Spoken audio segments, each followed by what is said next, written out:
Olá, eu sou a professora doutora Marilúcia Ferreira Romão e você vai estudar nesta videoaula sobre a classificação das articulações sinoviais. Nós vamos iniciar compreendendo quais são os elementos típicos de uma articulação sinovial. Iniciamos observando um corte no plano sagital mediano, na região distal do braço e proximal do antebraço. Nesta região, nós destacamos a articulação do cotovelo, como nós observamos nesta secção no plano sagital mediano. Então, vamos lá.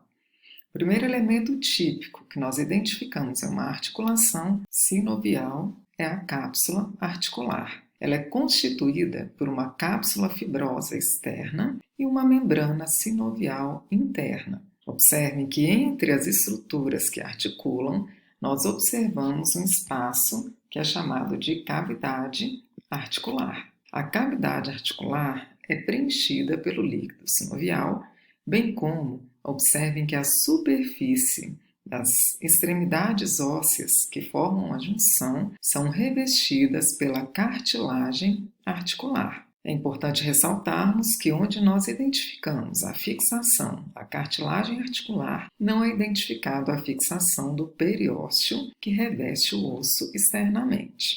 Continuando com as nossas identificações, tendo em vista os elementos típicos das articulações sinoviais, nós identificamos ligamentos em todas as articulações. Entretanto, esses ligamentos não representam elementos a mais na articulação, ou seja, em todas nós encontramos, sejam eles intracapsulares, extracapsulares, incorporados à cápsula articular, e como elementos a mais, nós identificamos os chamados dispositivos articulares.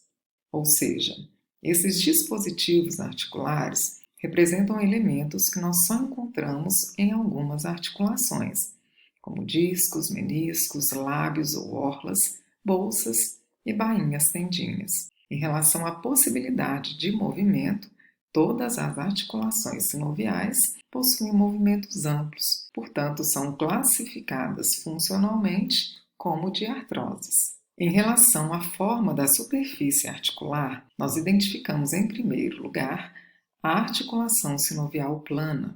Observem que nós destacamos superfícies que são levemente encurvadas ou quase planas, que por sua vez permitem movimentos em todas as direções, identificados como os deslizamentos. Aqui, identificando especificamente articulações intertarsais, observem que os movimentos acontecem em todas as direções. Não há exatamente um consenso entre os autores quando nós falamos em uma visão de anatomistas e de cinesiologistas em relação à articulação sinovial plana assumir ou não eixos de movimento.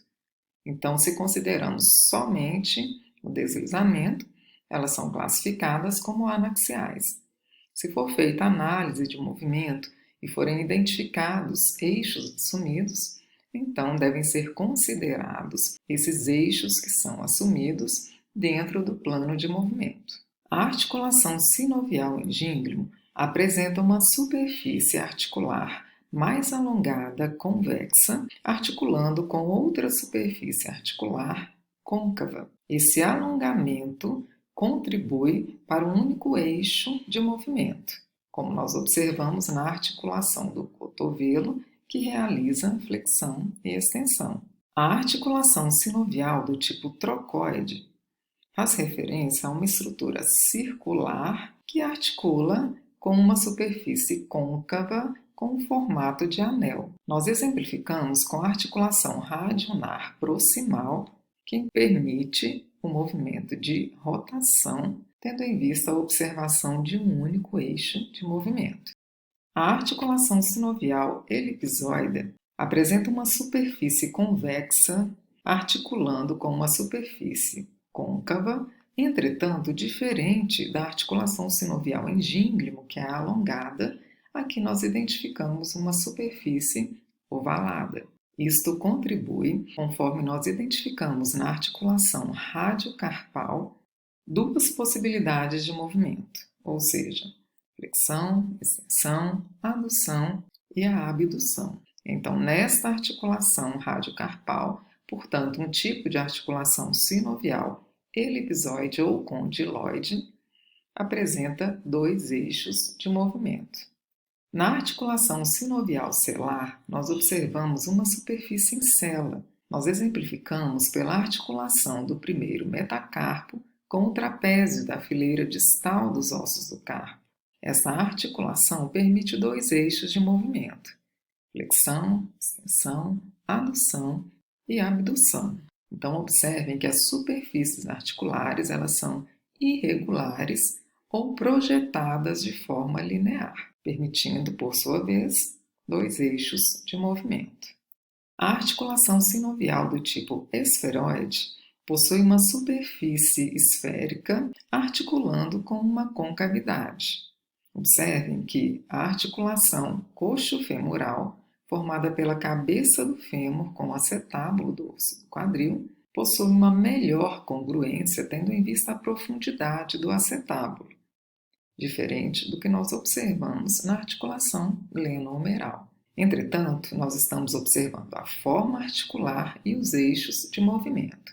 Portanto, nós identificamos, tanto na articulação coxo-femoral quanto na glenohumeral, três eixos de movimento. Aqui acontece flexão, extensão, adução, a abdução, as rotações e a junção de todos esses movimentos que permite uma circundução, fazendo referência ao movimento circular completo. Agora nós vamos conhecer os critérios de classificação aplicados especificamente às articulações sinoviais.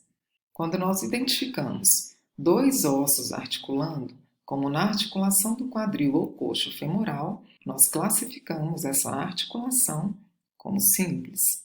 Quando nós identificamos três ossos articulando, como na articulação do cotovelo, na qual nós identificamos a epífise distal do húmero, articulando com as duas epífises proximais do rádio e da una, nós identificamos uma articulação sinovial composta. Quando nós encontramos somente os elementos típicos de uma articulação sinovial, contribuindo para a junção, conforme nós observamos, na articulação metatarso-falangiana do dedo 2, nós classificamos esta articulação como completa. A articulação que apresenta um disco, menisco, lábio ou bolsas, ou seja, dispositivos articulares, lembrando que esses dispositivos articulares não são encontrados em todas as articulações sinoviais, somente em algumas.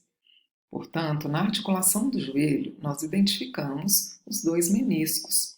Esta articulação é classificada, por esta razão, como sinovial incompleta. E para finalizar, nós vamos classificar uma articulação sinovial.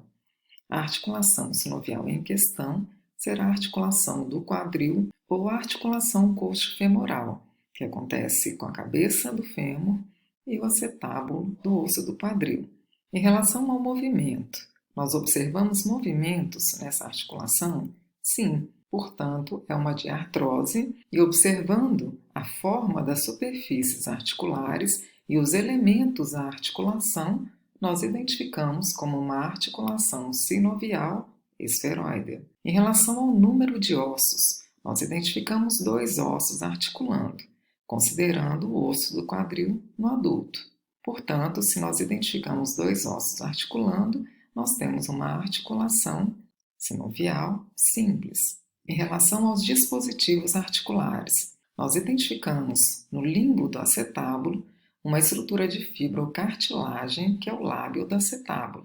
Então, por essa estrutura, nós já identificamos que a articulação do quadril ou coxo femoral é uma articulação sinovial incompleta. E em relação ao eixo de movimento, tendo em vista as superfícies que articulam e as setinhas que indicam as possibilidades de movimento, então nós destacamos os movimentos de flexão, extensão, adução, abdução e as rotações. Neste caso, nós identificamos uma articulação sinovial triaxial ou multiaxial. Bons estudos e até a próxima!